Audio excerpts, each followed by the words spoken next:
تکبیر، نعرہ رسالت، نعرہ حیدری، حسینیت، یزیدیت اور محمد اہل بیت محمد صلی اللہ علیہ وسلم۔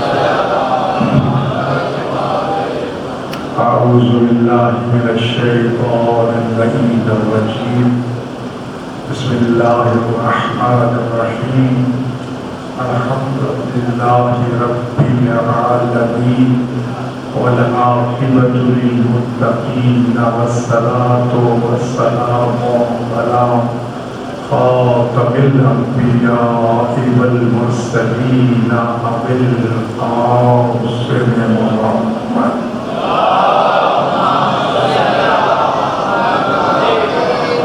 وعلى آله الطيبين الطاهرين المعصومين المظلومين الذين أذهب الله عنهم الرجس وطهرهم تطهيرا۔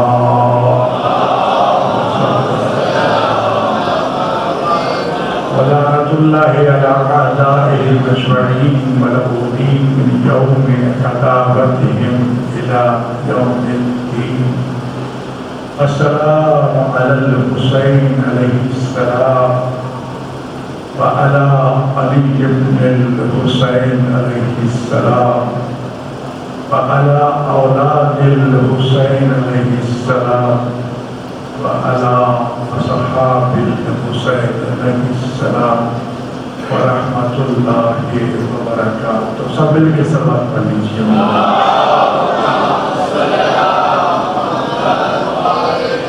خدا رحمان الرحیم کریم پروردگار کا شکر ہے کہ جس نے ہمیں مظلوم کربلا کی صف عذاب بچھانے اور اس پر حاضری کی توفیق عطا فرمائی۔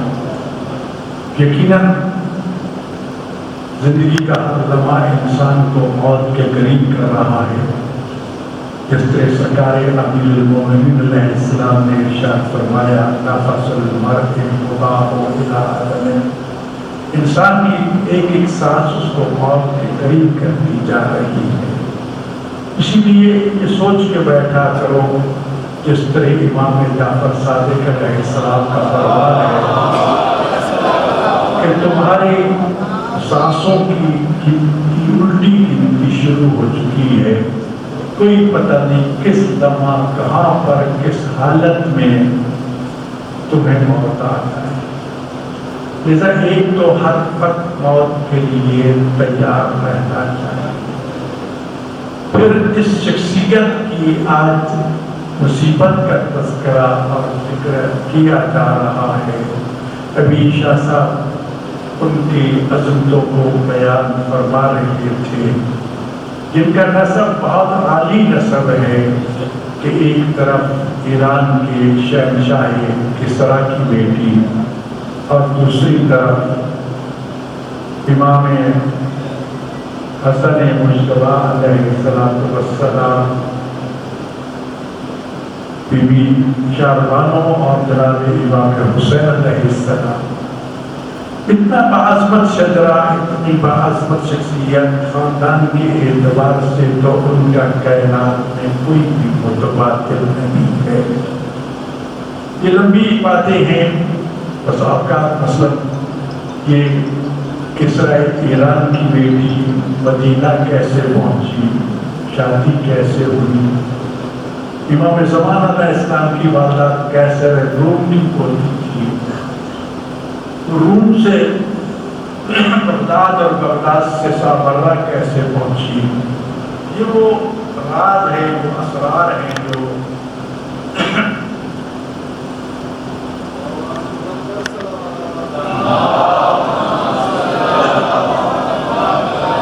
خالق کائنات اور محمد آل محمد علیہ السلام جانتے ہیں۔ امام سجاد کا نام بھی علی، دوسرے بھائی کا حسین کے بیٹے کا نام بھی علی، تیسرے بیٹے کا نام بھی علی۔ کسی نے اعتراض کی کہ حسین مولا آپ نے اپنے ہر بیٹے کا نام علی رکھا ہے، تو فرماتے ہیں مجھے اپنے بابا کے نام سے اتنی محبت ہے، اگر خالق مجھے 100 بیٹا بھی عطا کرے میں ہر ایک کا نام علی رکھوں، ہر ایک کا نام علی۔ سید الساجدین ولادت اس خانقاہ میں ہوئی کہ دادا موجود ہے، چچا موجود ہے، بابا موجود ہے، جس کی ولادت امامت قضا میں ہوئی ہو، جس کی تربیت عصمت قضا میں ہوئی ہو، وہ سید الساجدین اور زین العابدین نہ ہو تو اور کیا ہو۔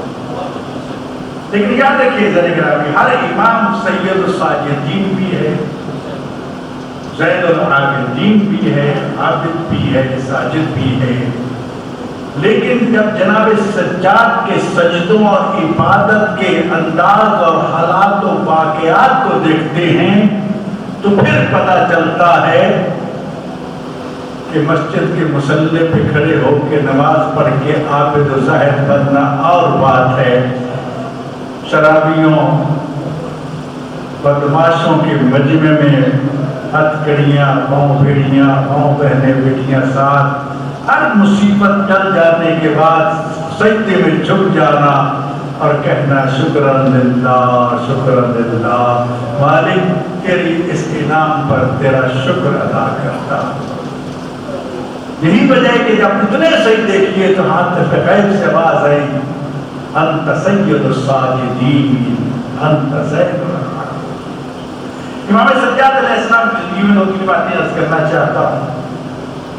سب سے پہلی بات تو یہ ہے کہ بچپن، ولادت، بعض روایات میں، موثق روایات میں موجود ہے کہ آپ کی والدہ کا انتقال آپ کی ولادت کے فوراً بعد ہو گیا تھا۔ آپ کی پرورش دوسری ماں نے کی تھی، اور ان کے ساتھ احترام کا اتنا رشتہ تھا، صرف پیغام ہے بچوں کے لیے، ہم سب بزرگوں کے لیے، کہ جب ماں کے ساتھ مل کے بیٹھ کے کھانا کھاتے تو ایک دن ایسا ہوا کہ ایک لقمے کی طرف آپ نے بھی ہاتھ بڑھایا، آپ کی ماں نے بھی بڑھایا، سجاد نے اپنا ہاتھ پیچھے کھینچ لیا، ماں نے پوچھا بیٹا ہاتھ پیچھے کو کھینچ لیا ہے؟ اماں وہ تیری پسند کا لقمہ تھا، میں اپنے آپ کو اس کے لائق نہیں سمجھتا کہ جسے تم پسند کرو وہ میں کھا لوں۔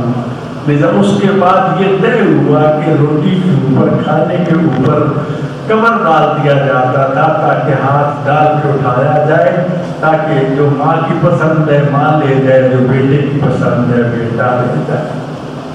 یہ تربیت ہے۔ پھر سید الساجدین نے 40 باقاعدہ حج کیے، بچپن سے ہی حج کا سلسلہ، بڑے تیز بھاگے جا رہی ہے، راستے میں کوئی ہمراہ شریک ہو گیا، جوان کہاں جا رہے ہو؟ حج کرنے کے لیے۔ آپ پر فرض نہیں ہوا؟ ہاں، کیا تو ضمانت دیتا ہے کہ جب میں بالغ ہوں گا تب تک زندہ رہوں گا؟ جی، یہ سوال کرنے کے بعد پھر یہ ارشاد فرمایا کہ میری ماں جب چولہے میں آگ جلاتی ہے نا اور اس میں لکڑیاں ڈالتی ہے تو چھوٹی لکڑیاں پہلے جل جاتی ہیں، موٹی لکڑیاں بعد میں ڈل جاتی ہیں۔ میں یہ دیکھ کے ڈرتا ہوں کہیں ایسے نہ ہو کہ میں بچپن میں کسی ایسے عمل کا مرتکب ہو جاؤں کہ جہنم میں چلا جاؤں۔ تو یاد رکھیے وہ معصوم ہے، صرف ہمیں سمجھانے کے لیے، ہمیں بتانے کے لیے کہ اللہ سے کیسے باتیں کرنی ہیں۔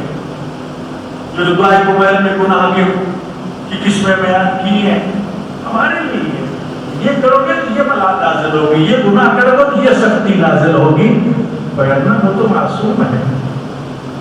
جس طرح خدا نے اپنے ساتھ ہم کلام ہونے کے لیے سورہ الحمد کو نازل فرمایا کہ میرا بندہ اگر مجھ سے باتیں کرنا چاہو تو سورۃ الحمد پڑھ لیا کرو۔ کیا کرتے؟ الحمدللہ رب العالمین، الرحمن الرحیم مالک یوم الدین. آگے کیا ہے؟ ایاک نعبد و ایاک نستعین. مالک تیری عبادت کرتے تو اسی مدد چاہتے ہیں.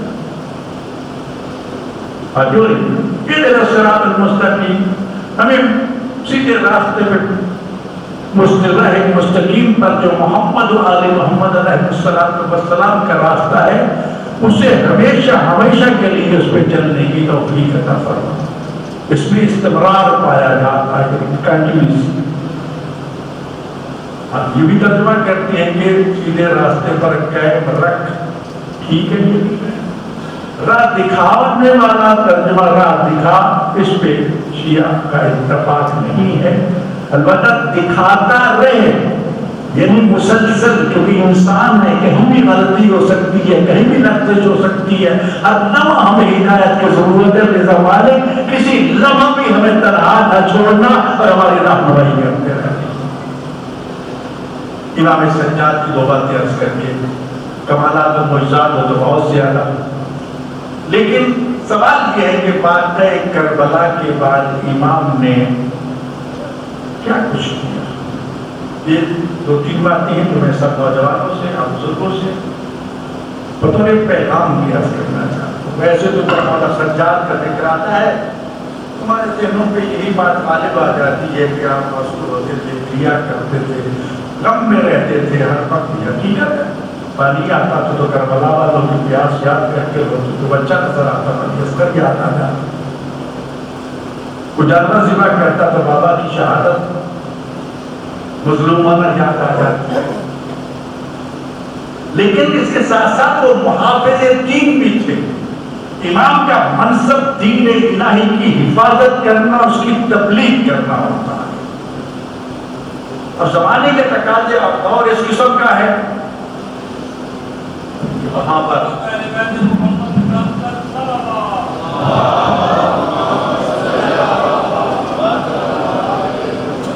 دور ایسا ہے کہ آل محمد کے نام لینے پر موت ہے، ائمہ معصومین کے ناموں پر نام رکھنے کا انجام موت ہے. لیکن یہ فرمان نبوی ہے، فرمان معصومین، دعا سلاح الانبیاء، دعا انبیاء کا ہتھیار ہے. دعا سلاح المومن، دعا مومن کا ہتھیار ہے. اس ہتھیار کو اگر کسی نے واقعاً استعمال کیا تھا امام زین العابدین نے. صحیفہ سجادیہ کی دعاؤں کو پڑھ لیجیے، ہر دعا کے بند کے بعد فرماتے اللہم صلی علی محمد و آلہ، اللہم صلی علی محمد و آلہ، اللہم صلی علی محمد و آلہ. ہر دعا کے بند کے بعد یہ کلمات دعائیہ درودیہ بیان کر کے پیغام پہنچاتے رہے، یزید تو جو بھی ظلم کرنا چاہتا ہے کر لے، اس کائنات میں اگر کوئی درود و سلام کے لائق ہے تو ہم محمد علیہ جی. دشمن کا اعتراض کا بھی جواب دیا، اصحاب کو نہیں مانتے، اصحاب کو نہیں مانتے، ہمارے خلاف طوفان بدتمیزی نما ہوتا ہے. جتنا ہم مانتے تو نہیں مانتے، سب کو سامنے نہیں آ گیا. وہ گند جو ذہن میں تھا وہ زبان کے ذریعے سامنے نہیں آ گیا. کن اصحاب کی تم عزت و تکریم کرتے ہو؟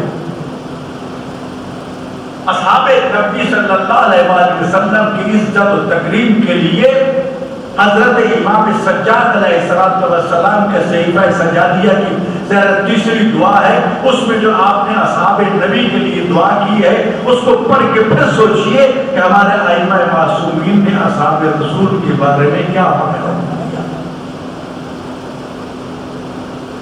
لیکن من ادرک صحبت النبی مع الامام فما کان. صحابی کون ہے؟ جو مومن بن کے دربار نبوت میں آیا ہو، اس ایمان پر قائم رہا ہو اور اسی ایمان کی حالت میں دنیا سے کیا ہو، وہ ہے صحابی.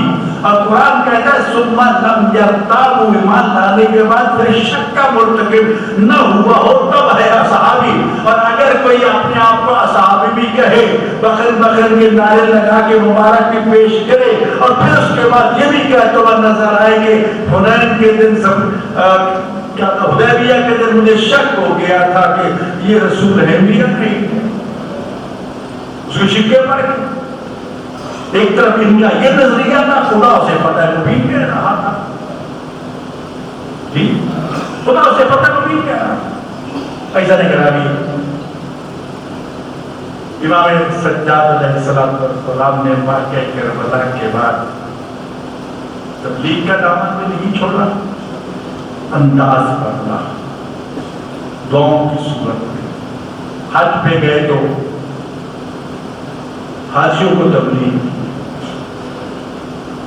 چند چیزوں پہ توجہ تھی، ان میں سے سب سے پہلی چیز تھی اپنے بابا کی صف عزا بچھانی۔ یاد رکھنا یہ کوئی معمولی عبادت نہیں ہے، اور یہ صف عزا مجموع کی محتاج نہیں، جس طرح میں نے پہلے عرض کیا کہ جب بسم اللہ کی تھی اللہ توکل کر کے اکیلا بیٹھا تھا، مجلس سنی اور پھر الحمدللہ قافلہ بنتا گیا۔ آج تصور صرف آنا اتنی چیز ہماری اہلیہ جو ہے پریشان ہو جاتی تھی کہ میں نے صف عزا بچھا دی ہے، مجبور نہیں آ رہا، تو اسے کہتا ہے کنیز خدا تیرا کام مکمل ہو گیا، تو نے صف عزا بچھا دی، بس اب بھی جانے اس کے عزا تھا جی۔ اور یہ اس کا لطف ہے آج ہم اس منزل میں مولیوں کے بارے میں تو ویسے ہی ماشاءاللہ ہماری قوم کو ذاکروں نے ایسے تخیلات اور ایسے فاسد نظریات و عقائد بتائے۔ ایک بیچارے مولوی 100 سال بھی پڑھ کے آ جائے کہ چھوٹا سا بچہ جس کو استنجا کرنا بھی نہیں آتا، اس کے لیے تو پورا مجموع چل کے چھت پہ چلا جائے گا، اور اگر کوئی بزرگ آ جائے گا تو چپ کر کے بھاگ جائے گا۔ وہ بچہ تو بچہ رہے گا، وہ یہاں بڑے بڑے ذاکر خطبات ذاکرین ایسے میں بالکل کہنا چاہتا ہوں، مجھے برادر محمد عباس قومی صاحب نے بتایا تھا اللہ کے درجات کو بلند فرمائے کہ بھائی جان مجھے بڑا تعجب وہ ہمارے ملک کا نامور ترین ذاکر جس کو لاکھوں فیس دی جاتی تھی اس کا پھر بھی بھلا ہو، ایک دن آ کے کہتے ہیں بابا صاحب میرے بیٹے بھی ہیں بیٹیاں بھی ہیں، لیکن مجھے آج تک پتہ نہیں مسلم علامت کیا ہو، مجھے وہ تو سکھاؤ۔ میں کہتا ہوں آفرین ہے پھر بھی اس کے لیے کہ وہ جرت کر کے آ گیا اور اس نے یہ سیکھ لیا بندہ خدا سے کہ چلو سیکھ تو دیا نا۔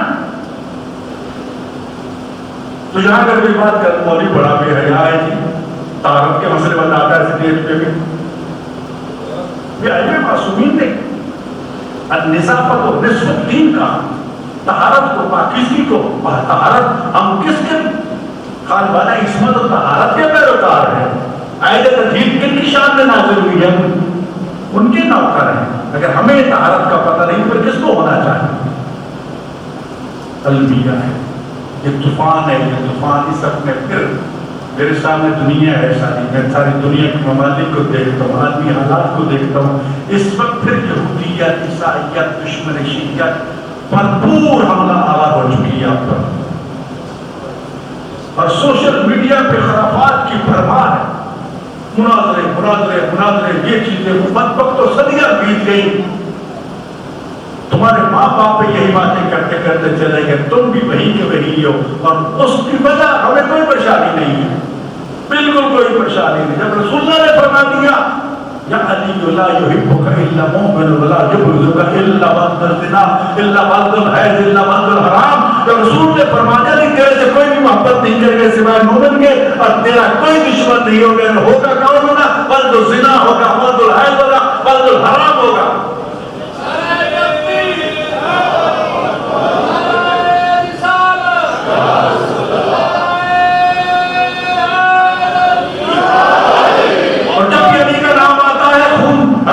لگ جاتا کل کی بات ہے، کل بھی ہماری ایک میٹنگ تھی، ایک صاحب نے مجھے ایک طنز کا تیر چلایا، دوسرا چلایا، بالآخر وہ منافقت منہ پہ آ گئی جی، میں نے وہی پکڑ لیا، تو پکا منافق ہے نا، یہ تیرے دل سے بات تھی بطور زبان پہ لے آیا تھا، پہلے تو میری خوشامد میں چپ تھا نا، تب زبان سے بات نہیں آئی، پہلے کہ ایک طرف سے ایسا اتفاق کلی کے نام سنتی ہے اس کا چہرہ سے آ چہروں سے پہچاننے جاتے ہیں، ایسی بات امام سجاد علیہ السلام نے سب سے پہلے تو مدرسہ قائم کیا احکام اسلام سکھانے کے لیے. مولانا سجاد کے شاگردوں میں ابھی حمزہ سمالی ماہ رمضان میں جن کی دعا ابھی حمزہ سمالی پڑھی جائے دعائے عادل ہے. کتنی پورا صحیفہ سجا دیا ہے, مناجات ہے. ایک تو یہ امام نے راستہ اپنایا, دوسرا تعلیم و تربیت کا, تیسرا بابا کی عزاداری کی صفحے عذاب بچھایا. یہ واقعہ آپ سنتے رہتے ہیں کہ کافی دنوں کے بعد جب ایک بندہ مومن آیا کہ بیٹے کی شادی کرنا چاہتا ہوں, آپ تشریف لائیے. آپ نے فرمایا واقعہ کربلا کے بعد ہم نے شادی میں جانا چھوڑ دیا. مولا کوئی صورت ہو سکتی ہے کہ ہاں ایک ہے کہ میرے بابا کی صفحے عذاب بچھاؤ, پھر میں بھی آؤں گا, میری پھوپھی زینب بھی آئے, صفحے عذاب بچھائی. بڑے جب اکرام و تقریب کے ساتھ امام کو لے کے جا کے مسجد پہ بٹھایا تو دوسرے کاموں میں مصروف ہو گیا.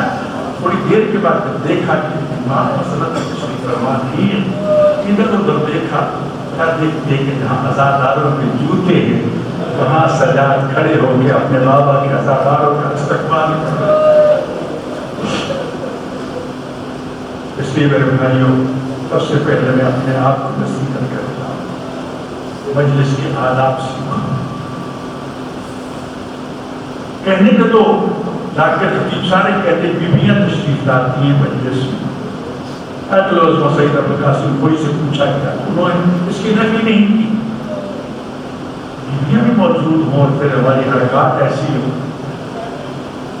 حسین اہل بیت بھی موجود ہوں, ان کے سامنے ہم ایسے کردار کو پیش کریں جس سے وہ نفرت کریں اور اپنے گناہوں پر ان کو گواہ بنا کے روزے قیامت کا جواب دیں. مجلس کے آداب. امام سجاد علیہ السلام نے کھجوروں کے باغات کاشت کیے, کھجوریں پکتی فروخت کرتے, جو آمدنی ہوتی ہے اس کو چند حصوں میں تقسیم کرتے, خمس و زکوٰۃ الگ دیتے, فقراء مساکین کا ایک حصہ اپنا, اپنے اہل عیال کا حصہ اپنا, اور ایک مخصوص حصہ اپنے بابا کی عزاداری کے لیے. اور حضرت امام محمد باقر علیہ السلام نے,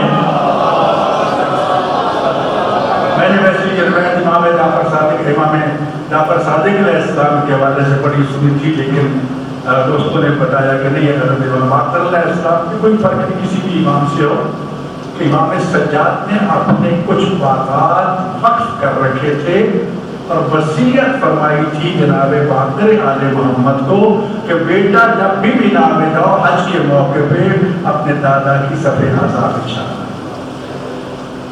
الحمدللہ ہمارے محترم رائے ظفر صاحب تشریف فرمائے, جو ہم سبھی زوار اور حجاج کے خادم ہیں, اس سنت کو مینا میں اپنانے کی بھرپور کوشش کریں. مشکلات سے بھی گزرے, مخالفت سے گزرے, سعودی حکومت کے قوانین سے بھی ٹکر لی, لیکن کوشش کرتے ہیں کہ امام کی حسرت پوری ہو جائے واللہ چند منٹ سے. تو اس لیے مجلس میں معمولی مجلس نہیں. ابھی بلا کا واقعہ میں نے کئی دفعہ کیا, آپ نے کسی نے دیکھا ابھی تم قبیلہ بنی اسد کے سردار تیری ایک آواز میں 20 سال تمہارے نے آپ سے پائے, حسین تجھے بھائی کہتے, زینب تجھے بھائی کہتے, تجھے مولا کے قدموں میں جان نشاور کرنے کی سعادت حاصل ہوئی. یہ تو وہ خوبیاں تجھے دنیا میں ملی, اور شہادت کے بعد مقام دفن وہاں ملا کے آنے والا زائر پہلے تیری زیارت کرتا ہے, پھر حسین کی زیارت کرتا ہے, پھر واپس آتا ہے تیری زیارت کرتا ہے. ہر زائر امام کی زیارت ایک مرتبہ, تیری زیارت 2 مرتبہ کرتا ہے. کیا اب بھی تیرے دل میں کوئی حسرت ہے؟ رو کے کہتے ہیں مولا کی زندگی میں مر گیا تھا, شہید ہو گیا تھا, کاش زندگی مل جاتی ہے اپنے مولا کی صفحے عذاب بچھاتا, صفحے ماتم بچھاتا, اس پہ بیٹھ کے مولا کا پرسہ. اس لیے میرے بھائیوں بچوں کو کا انتظار نہ کیا کرو, خطیبوں کو مت دیکھو, گھر میں بیٹھ کے صفحے عذاب بچھاؤ, اکیلے بیٹھ کرو, تھوڑا سا دل کربلا کی طرح گولڈ اور آنسو آئے تو پڑھتے ہیں. امام سجاد نے مہینے سے آزاد مرثیہ خانوں کی نوح خانوں کو ترغیب دی. اگر تم نوح لکھنا چاہتے ہو تو میرے بابا حسین کے ہاتھ میں نوح لکھو. اور فرمایا ایک مثال لکھ دو گے اس کے بدلے میں جنت ملے گی. چورا کو انعام کرام سے نوازتے تھے. یہ تو عزائی شیری جو ہے یہ امام سجاد نے شروع کروائی تھی. تو لہذا امام تعلیم و تربیت کی طرف ہمیں بھی تعلیم پر توجہ دینی چاہیے. صاحبہ سجادیت وہ سائنسی معلومات پہ توجہ دیجیے جہاں تک آج کا سائنسدان ابھی تک نہیں پہنچا, جو امام نے اپنی دعاؤں کے زمرے میں وہ گہرے موتی بیان کر کے آپ کے سامنے رکھ دی. غور و فکر ضروری نہیں ہے کہ آپ ایک گھنٹے کی پوری دعا پڑھیں, دعا کا ایک صفحہ پڑھ لیں, ایک جملہ پڑھ کے غور و فکر کر لیں, تمہیں معرفت کی معراج حاصل ہو جائے گی. سبھی آزاد چاہیے مطلب آئے یا نہ آئے, رشتے تو آتے ہیں نا. پڑھنے والے کو مت دیکھو کتنا نامی گرامی ہے, یہ دیکھو پڑھ کیا رہا ہے. جی یہ نہیں کوئی جیسا طالب علم آیا تو سارے اٹھ گئے, جی کوئی شہرت یافتہ آ گیا وہ جو بھی اٹھ پٹا کہہ کے چلا جائے, مذہب کے اصول و فروع کا ستیہ ناش کر کے چلا جائے, اس کے کیس وغیرہ کٹ کے وہاں دشمن کے سامنے آ جائے, وہ ہمارا ہیرو بھی ہے, وہ ہمارا بلے بھی ہے, وہ ہمارا دین کا ٹھیکیدار بھی ہے. خدا نے آپ نے حال کرا. دشمن نے اس وقت پھر گئے یہودی لامیوں نے چاروں طرف سے آپ پہ تابڑتوڑ حملے شروع کر دیے. حکومت یہ کہہ کہ جب 90% سوشل میڈیا میں ہے وہ باہر سے اپڈیٹ ہو رہا ہے. روکنا کس کا کام ہے؟ حکومت کا کام, میرا تو نہیں. 100% باہر سے آ رہا ہو, لیکن ہمیں اپنی نسل کو بچانا. بس میرے بھائی سجاد غریب امام تھا. واقعہ خرابی ہو گیا, نبی کو بھی تاراج کر دیا, خانہ کعبہ کو بھی جلا دیا. یہی یزید کے کرتوت تھے نا سیاح, جو اس کو آج بھی اپنا باپ کہتے ہیں. کہو خلیفہ مانتے, مانو ہمیں کیا ہے, اللہ تم اسی کے ساتھ معشوم کرے, ہمیں تو کوئی ناراضگی نہیں. مکہ سے جب وہ شکست کھا کے لوٹا, پتا چلا یزید واسطے جہنم ہو چکا ہے, پناہ گاہ ڈھونڈتا رہا, کوئی جگہ نہ ملی. مدینہ میں بلا کر امام سجاد کا دروازہ کھٹکھٹا دیا, پتہ نہیں تھا کہ کس کا گھر ہے. تک مجھے اپنے گھر میں پناہ دو, دشمن میرے پیچھے آپ نے دروازہ کھولا, پناہ کی. 3 دن مہمان رہا, آپ نے خدمت کی. جب تیسرے دن وہ روانہ ہونے لگا تو مدینہ کے باہر تک اس کو الوداع کرنے کے لیے مولا سجاد ہے, اور رب کے کہتا سجاد ہے تو نے مجھے پہچانا نہیں. امام فرماتے ملعون کیا میں اپنے بھائی علی اکبر کے قاتل کو بھول سکتا ہوں؟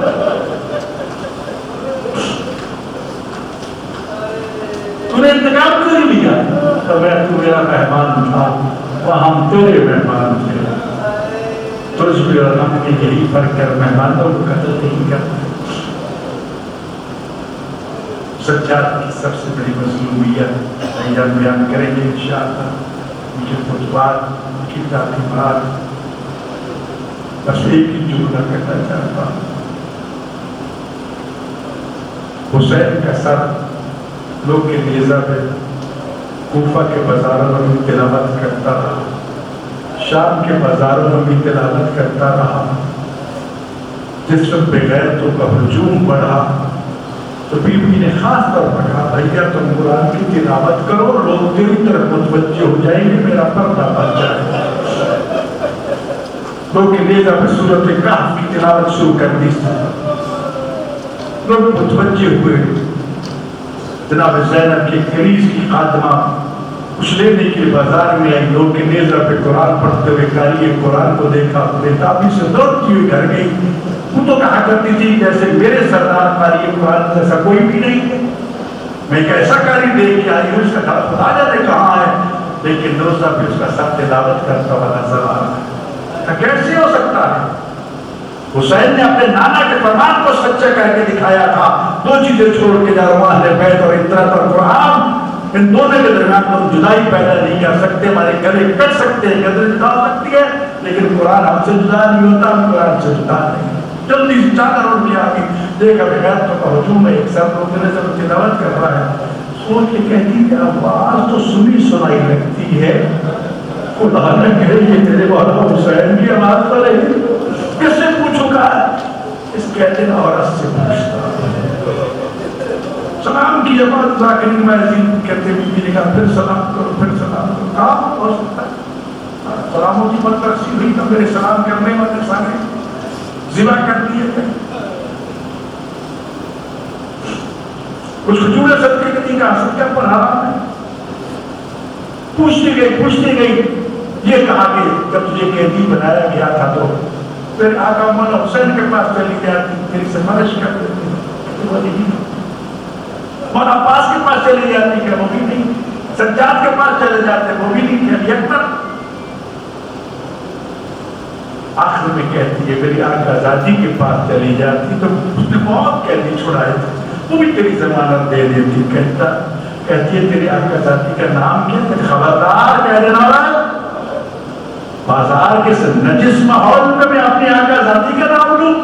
اس پر جناب زینب فرماتی ہے حبیبہ میں اپنے چہرے سے نقاب الٹ رہی ہوں. نقاب بالوں کا نقاب تھا اور کیا تھا؟ عزاداروں کیا مجھے پہچانو میں تیری آقا ذاتی زینب ہوں. اس کو سر پیٹ کے کہتی ہے حسین کہاں ہے، عباس کہاں ہے، علی اکبر کہاں ہے، اور محمد کہاں ہے، سجاد کہاں ہے. اس وقت زینب رو کے کہتی ہے لوگ کے نیزہ میں میرا بھائی حسین قرآن کی تلاوت کر رہا، کولی مرون کے گھوڑے کی گردن میں میرا بھائی عباس، لوگ کے نیزہ پہ 18 سال کا علی اللہ جوان علی اکبر. اور وہ جو کمر جھکا کے باپ بیٹا دونوں اونٹ کی مہارے کھیل رہے ہیں نا، وہ میرا سجاد اور میرا باقر ہے. اجادروں یہ سنتے رہتے ہو کہ سجاد کربلا سے لے کر شام تک رکوع کی حالت میں قیدی بن کے گئے. وجہ یہ بیان کی جاتی تھی دونوں باپ بیٹا ایک ہی رسی میں قید تھے. جب سجاد قد سیدھا کرتے نا تو باقر رو کے کہتے بابا میرا گلا گھٹا جا رہا ہے، اپنی کمر جھکا دو، آزاد اور ہمارا سلام ہو. کربلا کی اس مظلوم قیدی پر اس کے ایک خطبے نے یزیدیت کو قیامت تک کے لیے ذلیل و رسوا کر دیا. اور اس مظلوم امام کی شہادت اور پھر اس کے تابوت کو کندھا دے جس کے آپ نے تو سارے بے گور و کفن 3 دن کے بعد دفن ہوئے تھے، اور خود وہ پھر بھی خوش نصیب تھا کہ باقر نے دفن تو کر دیا. ضرور شرکت کیجئے، حاجت تک رہیے، تابوت کو کندھا دیجئے. خدا جانے آئندہ سال زندگی ہے یا نہیں. جناب سکینہ جناب زینب راضی ہو